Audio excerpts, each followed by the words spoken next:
Una de las características de los presbíteros es que tienen un amplísimo campo para la evangelización. Y hoy nos acompaña el padre Mauricio Uribe, quien es el decano de la Facultad de Filosofía y Humanidades en la Universidad Sergio Arboleda.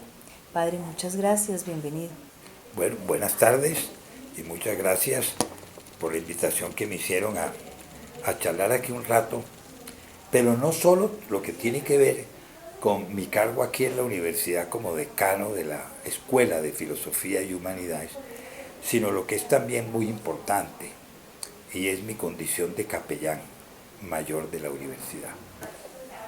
Padre, hablemos un poquito de usted. Usted nació en Barranquilla, me decía. En Sí, yo Barranquilla. nací en Barranquilla. Mi apellido es Uribe Sí, Blanco sí. y por el lado materno es de origen cartagenero, momposino y barranquillero. Y mi padre sí antioqueño, bogotano.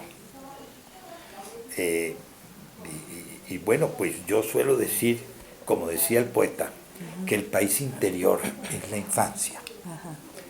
A veces no es solo de donde uno nace, sino donde uno se cría los primeros años, los de la infancia. Ya con eso queda uno marcado para Marcado, toda sí. la vida. Bueno, pues yo no solo nací en Barranquilla, sino que mis primeros 11 años los viví allí y estudié allí.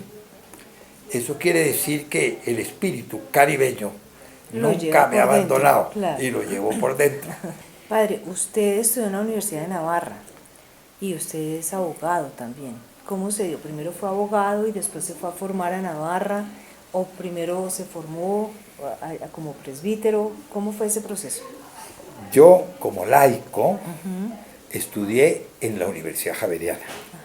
Estudié allí en la Facultad de Derecho y Ciencias Socioeconómicas y me gradué como doctor en Ciencias Jurídicas y también en Ciencias Socioeconómicas. Y yo ingresé a la prelatura de la Santa Cruz y Opus Dei, que la mayoría está integrada por laicos. Sí. Y algunos de esos laicos con el tiempo se ordenan sacerdotes. Y ese fue mi caso en un momento determinado, de tal manera que yo como laico pertenecía a la prelatura. Cuando me fui a estudiar también, a terminar mis estudios de filosofía y teología, los hice en la seccional que Navarra tenía en Roma. Yo me fui a Roma. Y allí, entre Roma y luego después en Navarra, en España, terminé la teología y me doctoré en Derecho Canónico. Ya. Y me ordené sacerdote, o me ordenaron sacerdote, Ajá. me consagraron sacerdote en Barcelona. Y en el 2004, que retorné a Bogotá, aunque siempre estuve vinculado a la Universidad de Navarra muchos años, el señor cardenal Pedro Rubiano, cuando estaba trabajando ya aquí en la universidad, por nombramiento de la arquidiócesis como capellán y por nombramiento con autorización del cardenal como decano por el Consejo Superior de la Universidad, acepté este cargo como decano y el de capellán. Y luego él, a los 3 años de haber retornado yo a Bogotá, pues me dijo sí, estaba dispuesto a incardinarme en la arquidiócesis. ¿Sí? Sí. Y después de llevar todo esto a mi oración y de hacer las consultas pertinentes, pues pedí la incardinación en la arquidiócesis de Bogotá y dejé de estar incardinado en la prelatura del Opus Dei. Aquí, con esto te he resumido Sí. muchos años. Yo me ordené en 1974. Padre, pero usted además sigue teniendo una serie de otro tipo de trabajos que son, para mí me parece muy interesante. Usted es con juez del Consejo de Estado. No, te aclaro, yo, primero que todo, durante O- muchos años sí. he estado vinculado a los tribunales eclesiásticos como Bueno, juez, sí. ¿verdad? Concretamente en Medellín, más específicamente, estuve trabajando ahí unos años, en la sala de presidencia del tribunal con el padre Jorge Moreno Eutista. Y luego después, cuando retorné a Bogotá, Sí. desde entonces, también por nombramiento del señor cardenal Pedro Rubiano y luego del señor cardenal Rubén Salazar, pues he estado como juez en el tribunal eclesiástico de aquí de la arquidiócesis. Pero estuve también un tiempo como conjuez de la Corte Constitucional. Pero fíjese que ha tenido, pues aparte del trabajo pastoral propiamente dicho, siempre ha tenido otras cosas alrededor, ¿no? Que podrían pensarse, bueno, ¿pero qué hace un cura ahí metido? Claro, ¿Qué hace un cura ahí eso es metido? así, Cuéntenos. eso es así, Sí. eso está muy bien dicho Sí. por parte tuya, ¿verdad? A ver, es que yo digo que la vida hay que llevarla con un sentido vocacional. Y uno en la existencia va recibiendo diversas llamadas del Señor. Y tiene que tener unos carismas muy específicos también. Lógico, tiene que tener uno pues una formación que le permita responder con competencia, sobre todo si son llamadas desde el punto de vista profesional, digámoslo así. Puede llamar la atención que un sacerdote forme parte, por ejemplo, de la Corte Constitucional o que sea como conjuez. Sí. Entonces me tocó intervenir en sala plenaria y en las salas más reducidas ya de las tutelas, pero mi formación también de jurista yo nunca la he dejado, ¿sí? Y son servicios que me han pedido. Y esa fue pues una llamada del Señor que además te cuento, ejercida con carácter apostólico. No quiero ser infidente, pero de hecho hubo un fruto pastoral muy importante, que no le cuento, pero aún allí se hace apostolado. Pero entonces se hizo la tarea. Se hizo la tarea. Y padre, aquí específicamente en la universidad, ¿usted cuánto tiempo lleva? Y bueno, ¿qué cosas ha desarrollado específicamente? Porque es que ser decano de una facultad, de una escuela, como se llama aquí, pues no es simplemente ser un administrador, sino un creador. Entonces, claro. ¿Cómo es ese proceso? Bueno, yo estoy aquí vinculado desde el 2004. ¿Y qué hice? Pues llevar la Escuela de Filosofía y Humanidades a la excelencia, a seguir ese camino de excelencia. De hecho, nuestros dos programas, desde hace ya años, desde el 2007, a los 3 años de llegar yo aquí, ya estaban acreditados los programas de alta calidad. ¿Sí? Y se han ido reacreditando de alta calidad los programas. Eso es un reto, hicimos toda una reforma curricular muy interesante, muy atractiva. Si uno coge los currículos del programa profesional y de licenciatura, son currículos muy bien estructurados y muy ligados al mundo de la vida. Porque es que a veces se cree que los filósofos, los humanistas están en la estratosfera, en el séptimo cielo, y no, bien aterrizados en muchas áreas del saber, la política, la educación, el arte, la literatura, la tecnología, etcétera, etcétera.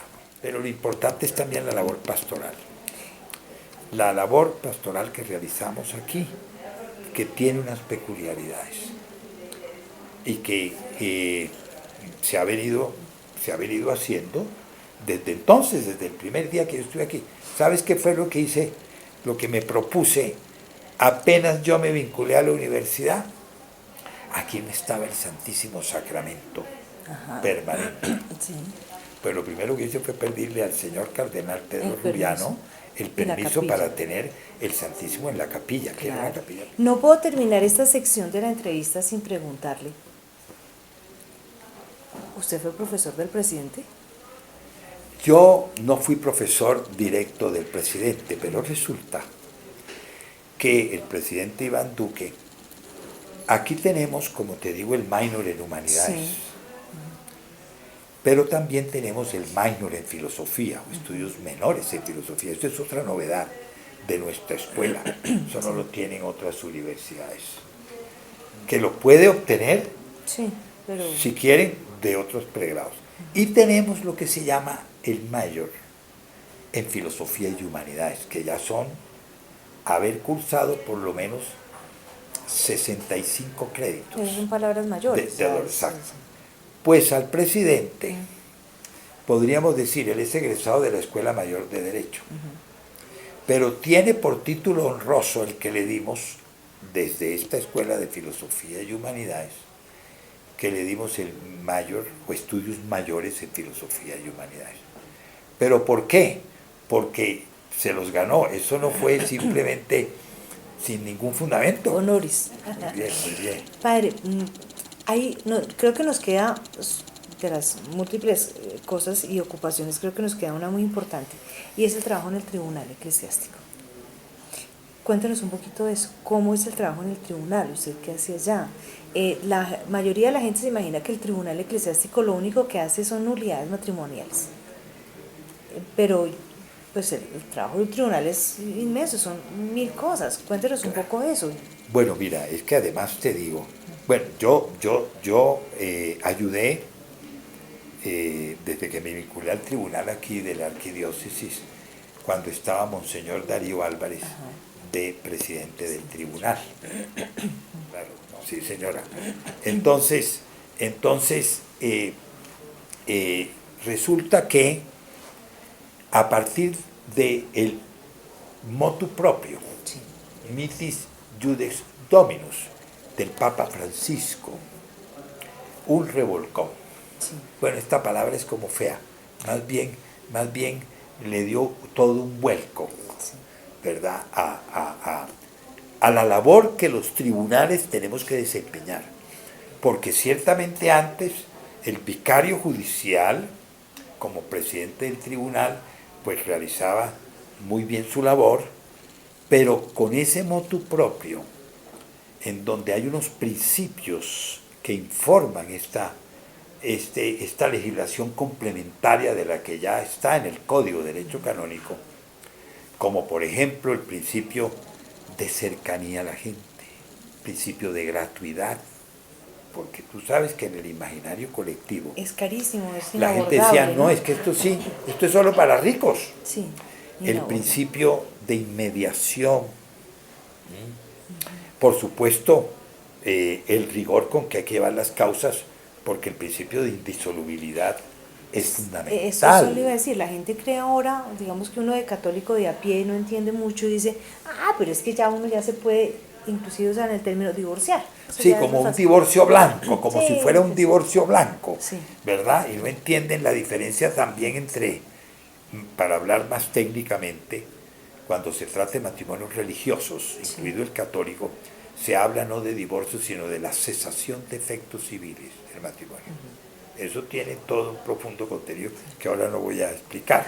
Pero bueno, entonces, como el principio también y esto fue fundamental, de una única instancia.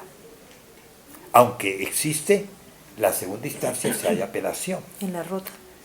No, No, eso ya no. hay apelación aquí a nivel también. O sea, ya no tiene que ir a Roma nacional. necesariamente. No, ya eso ya sería como una tercera instancia, como una especie de casación, llamémoslo así en términos civiles.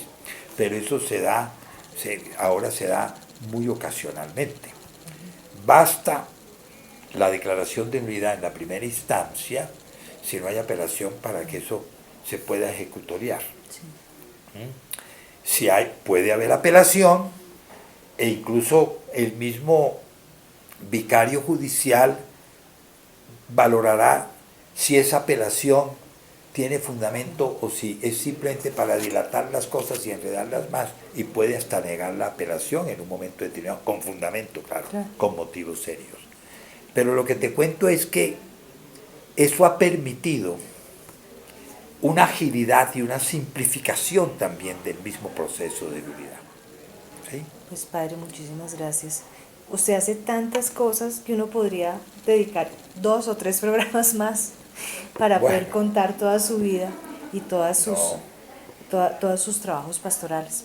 Pero le agradezco muchísimo que nos haya contado todo eso para nuestros televidentes, porque en este caso pues vamos para el canal de YouTube y del catolicismo, y pues se enteren de tantas cosas maravillosas que hacen nuestros curas. Bueno, te doy las gracias a ti, también a Nicolás allá que está detrás de cámaras, como se dice, ¿verdad? Por esta invitación. A mí me parece, y quiero ratificarlo, que lo importante, uno como sacerdote, en su identidad sacerdotal, en cualquiera de los ambientes en los que se desenvuelva, pues tiene que procurar, de acuerdo con su formación y su nivel de formación, dar ese testimonio. Todos estamos llamados a ser discípulos misioneros de Cristo. Cuando yo te decía que una de las características de la pastoral de esta universidad es que se realiza secularmente, ¿qué quiero decir con eso? Mira, por resumir algo que no deja de ser complejo, me parece que la secularización de la cual a veces se habla tanto, tiene un carácter ambiguo, o mejor, uno puede interpretar la secularización Sí, tiene mala imagen, digamos, exacto, mala prensa. en un doble sentido. Sí. Si la entendemos como desclericalización y respeto, como dice el Vaticano II, a la legítima autonomía de las cosas temporales, ese concepto de secularización está muy bien. Porque lo que ha existido en la historia muchas veces es confundir el orden natural con el sobrenatural.